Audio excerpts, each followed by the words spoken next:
Welcome, in front of me is LENOVO ThinkPad T495, and in this video I will show you how to turn on Portable Hotspot on this laptop.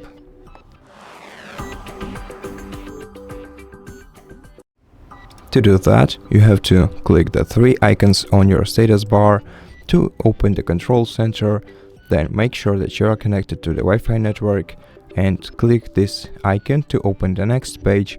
And now to enable Portable Hotspot, click right here. To access its settings, right click on it and select Go to Settings.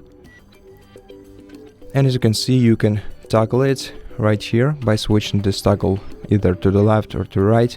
You can select which way you want to share your internet by expanding this list and selecting one of the two values. It can be either Wi-Fi or Bluetooth.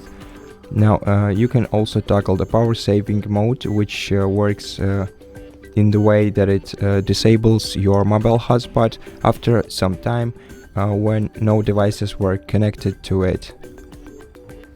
In Properties, by clicking Edit, you can change the network name, in this field network password, in this field, and the network band by expanding this list and selecting one of the three values.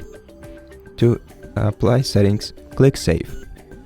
And as you can see, here you also have the QR code which you can scan to connect to this mobile hotspot. And that's it. Thank you for watching this video. If you liked it, consider subscribing to our channel, leave us a like and a comment below, and I'll see you in the next one.